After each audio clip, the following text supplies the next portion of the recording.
So Jupiter in Synastry comes across as being the benefic that Jupiter is. It can definitely bring some of that, some of that gentle quality and that benefic quality.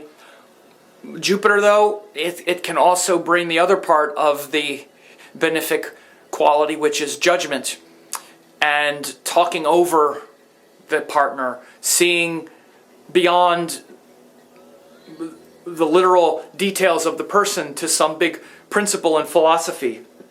One of the most problematic qualities of Jupiter on relationships is that high standard, that hope, and that sort of dream projection, that thing that's so big that no human can really contain it or embody it for another.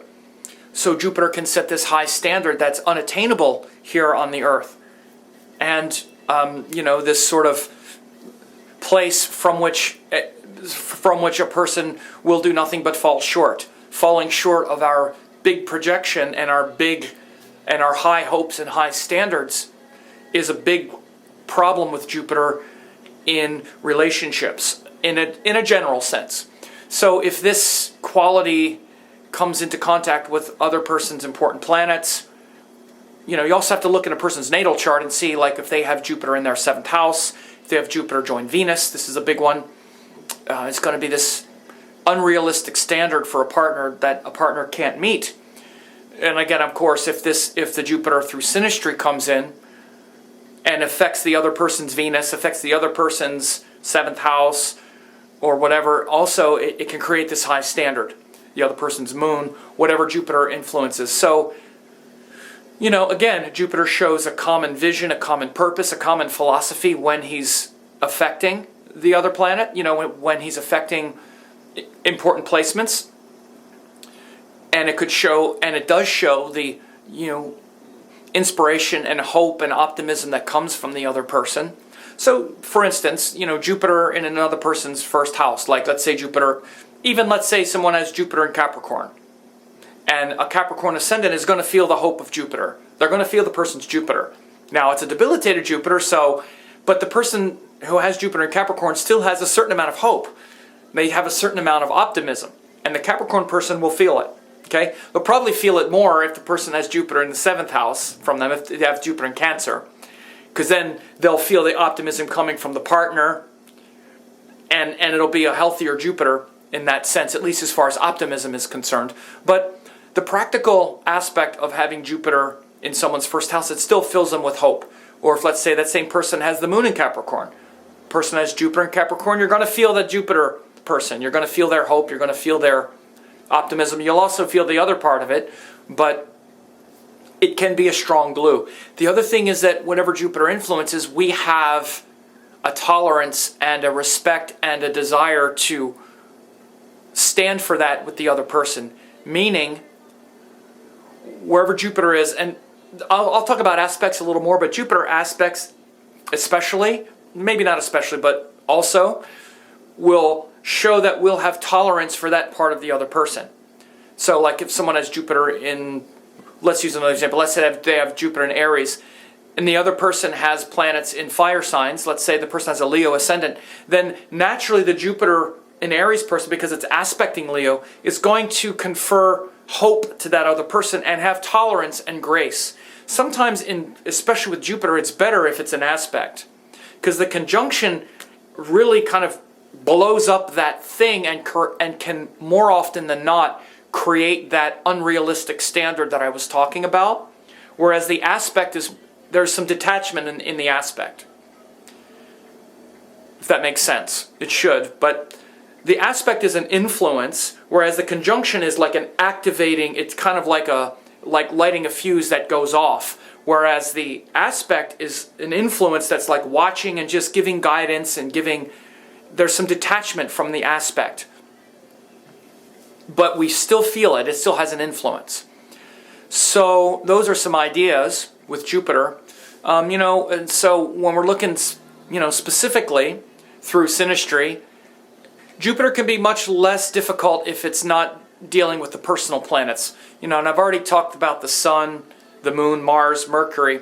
But just quickly again, Jupiter influence on the Sun, it can really expand the person's philosophies.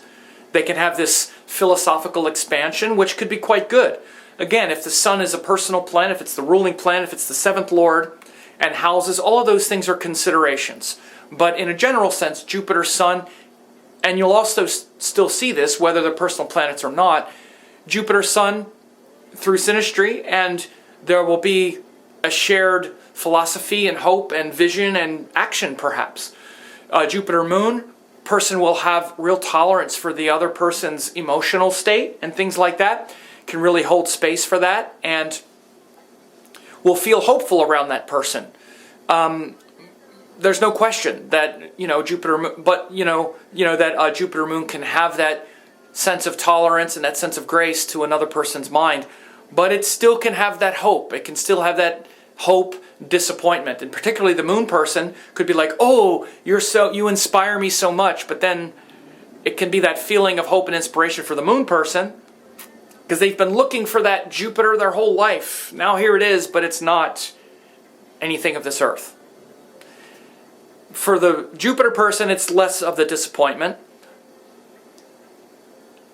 So for Mercury, Jupiter, again, I talked quite a bit about that and the issue of intelligence and philosophy. Jupiter, Venus can really have a difficult quality. This can really conflate expectations and take expectations away from reality. Jupiter is about big principles and things that inspire us on this kind of cosmic level, and Venus is about having to deal with the person being a kind of stinky slob. Doesn't matter how you deal with it, on some level men are like stinky slobs, they're going to disappoint you, and women are just going to make you pull your hair out at some point. You just can't avoid it. Men will make you pull your hair out too for different reasons, but men are usually the stinky, I say stinky slob, but just kind of going through things and not paying attention to every little interaction, and women will drive you crazy with every little interaction, right? So there's no avoiding it. We have to, and Venus is what allows us to show up and do this stuff. Make us show up and deal with that person and give that selfless love for no reason. I'm sorry, it's really not selfless love, it's conditional love, but give that happiness for no reason and still find the person beautiful, even though they're falling short of our standard. Jupiter is that standard, and it's really high. And when it interferes with Venus, it can create this very high standard. And then once the hard work begins, it's like, you're not who I thought you were. You're not the knight in shining armor. You're not this amazing babe. You're just a lot of hard work. I'm going to go find another. And Jupiter has a way of doing it that's very unique. It's like this grandiose kind of kiss-off. And it's not just in romantic relationships, by the way. It's in personal relationships as well, of all sorts, where it's like, you just don't get it. So namaste, as I stroll off into the sunset, having dealt with your smarmy, stinky nature, and unwilling to process, unwilling to communicate, unwilling to get in there and actually look at the person and honor their values as equal to your own, because that's what Venus does. And Mercury is willing to actually talk about it and accommodate the other person's views, and Venus loves them anyway, finds the beauty in them even though they're not doing the same things we're doing. Jupiter will reject, will pathologize that, will turn it into this big value judgment. And then Mars will come in and enforce it.